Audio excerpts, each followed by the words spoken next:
This is an ABP Live Podcast.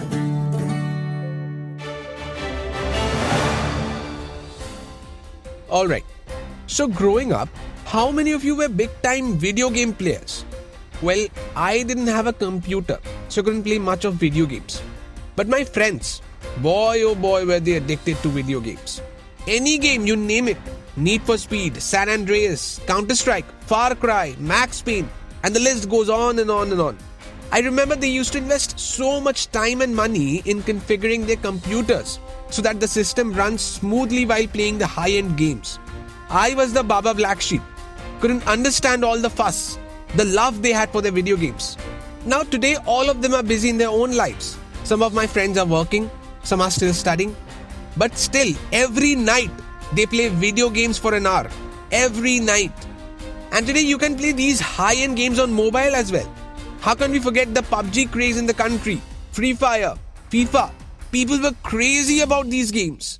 They still are. But till now, it was just a pastime for most of the players. An entertainment.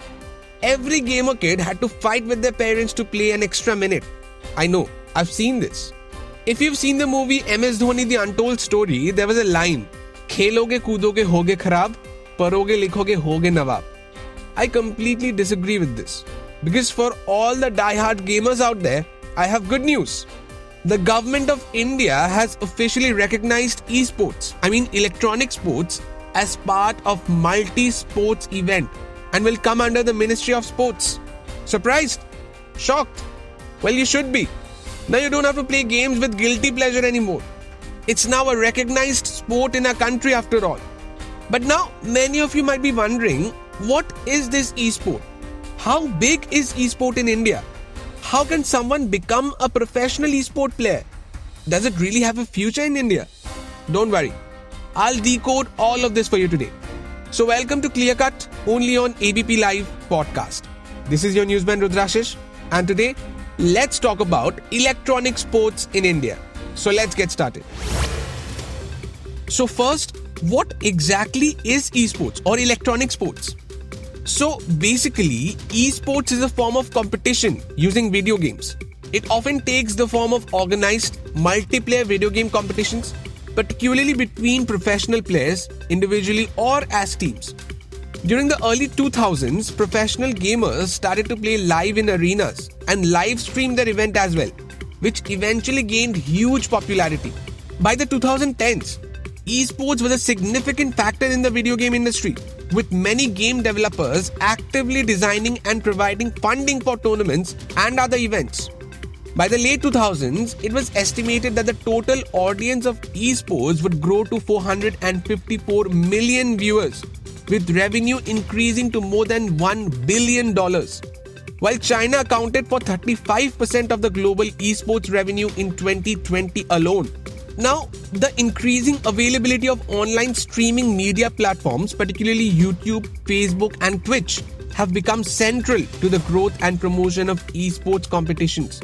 Now, the popularity and recognition of esports first took place in Asia, seeing significant growth in China and South Korea.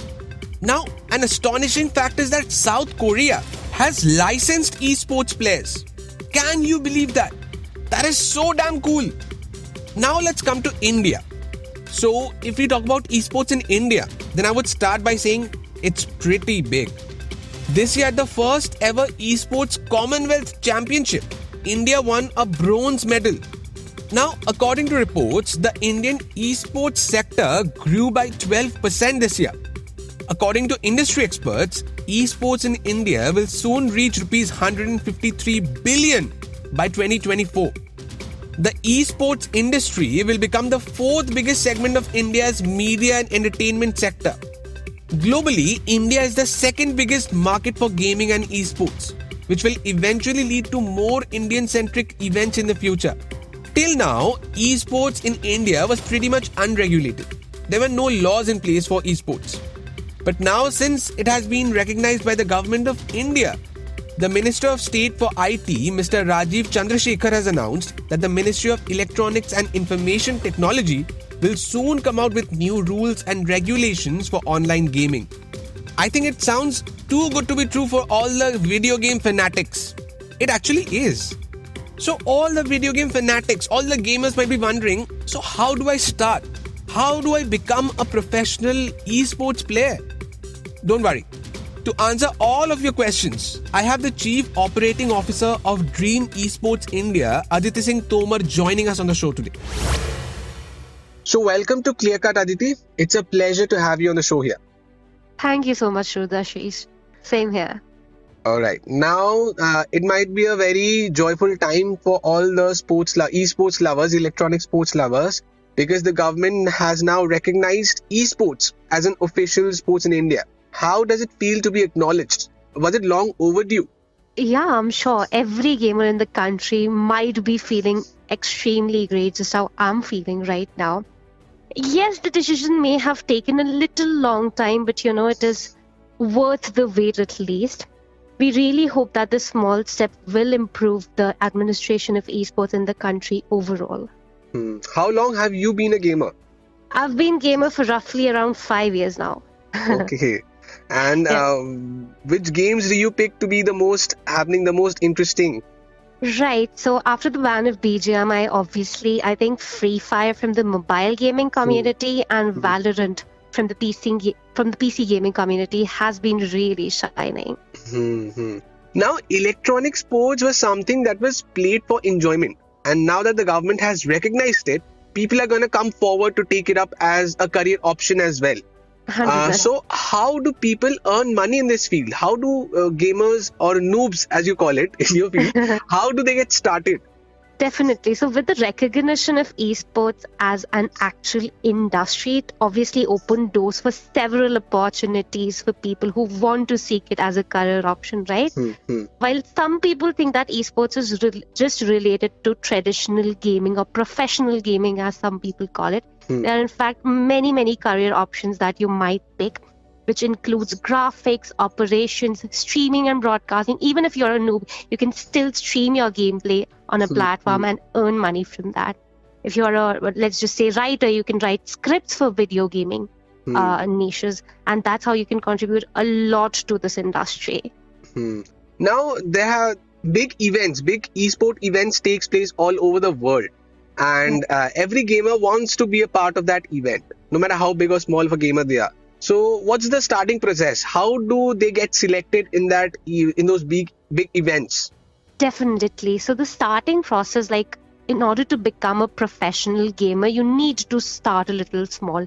You must start playing scrims, local scrims organized in your region, and progress with scrims. Then you might start playing small local level tournaments, keep a track of your progress, and then you may apply for national level tournaments. Once you get qualified for from the online rounds to the offline rounds, you may as well get invited in several LAN events, which are popular for their happening moments. So you might get selected, and then you can play in such tournaments. As you said, they might apply for national level. So how do they apply? What's the procedure for that? Right. So applying for a tournament, there are many procedures depending on what game are you trying to apply for. Obviously, all of them are online. So what you need to do is you need to search the tournament that you want to apply for and then browse through their registration process. Generally, it's just a very simple form which needs a little government details, your identity, maybe how old are you. Many of these events are exclusive for 18 plus people, so you need to match those criteria, and that's how you can fill up. Okay. Now, what according to you, what makes a good esports player in today's day and age? I think what makes a good esports player is how they deal with in-game pressure. And obviously how they prove to be a valuable asset for the team, The competition in esports, just like any other sports, is brutal. So you need to show us that how you prove to be a stand-up amongst the crowd that you're competing with, right? What also matters is how you manage to build your lifestyle around esports, how competitive gaming can be a part of life without you ruining the actual life of yours, Many people sit in front of the computer for hours, not knowing what time it is of the day. And, So it is really important for you to also take care of your health and maintain a balanced diet to be a competitive gamer. So where do you see esports in our country in the next 10 years? How do you want to see it? Right. So it is a vague question, to be honest. There are many things that are going right now, but from what I deduce is that there will be obviously a much larger audience all around the world, not just in India. There will be more countries accepting it as an actual profession. With the rise of awareness of esports as an actual industry, it will open doors for multiple opportunities. The current net worth of esports in general is 1.5 billion, which has the capacity to skyrocket to around 13 billion by the end of 2030.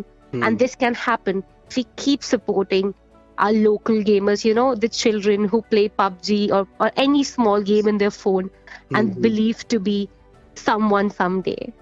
Now, let's say if someone gets into the professional level, how much does a professional esports player earn yearly?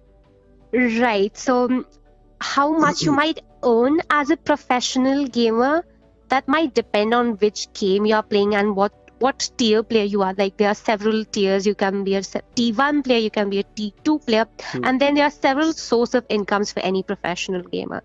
First being the organizational or representation fee that your company will provide you with. Second being the prize pool, the overall prize pool that you earn after, like when you play a tournament, you win certain sorts of prize pool, right? That might contribute to your income. And lastly, the most important one is streaming broadcasting. You being a professional player can stream your gameplay on the internet, and the what we call it as creators economy might support you to further build up your career.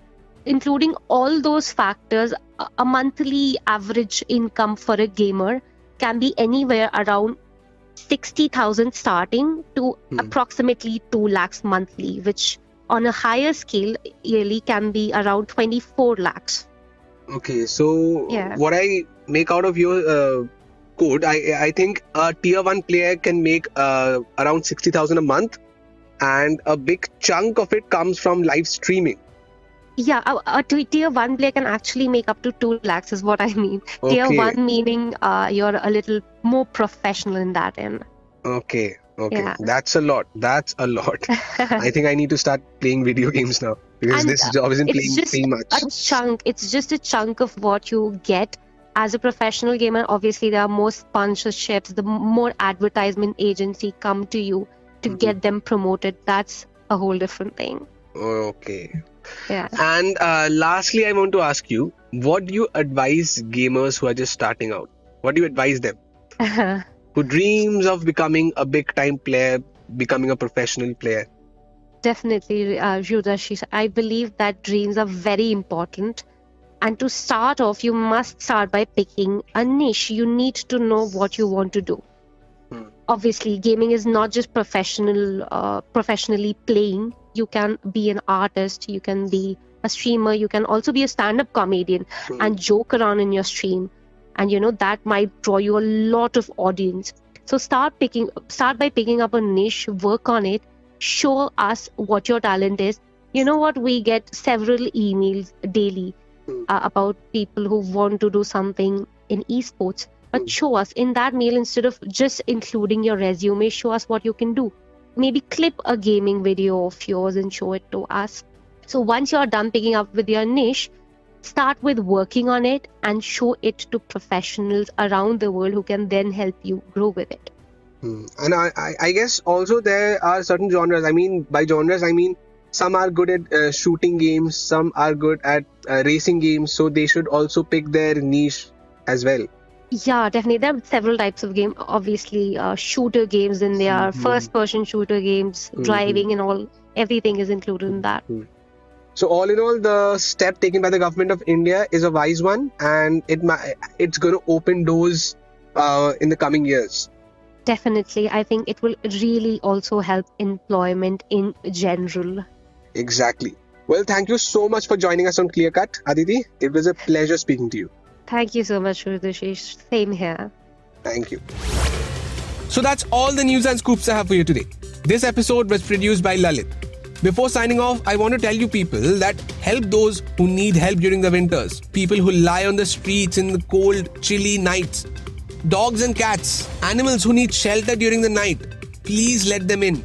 Just let them stay during the night. That's all they need. So this is your newsman Rudrashish Kanjilal signing off. Have a wonderful day ahead and keep listening to ABP Live Podcasts.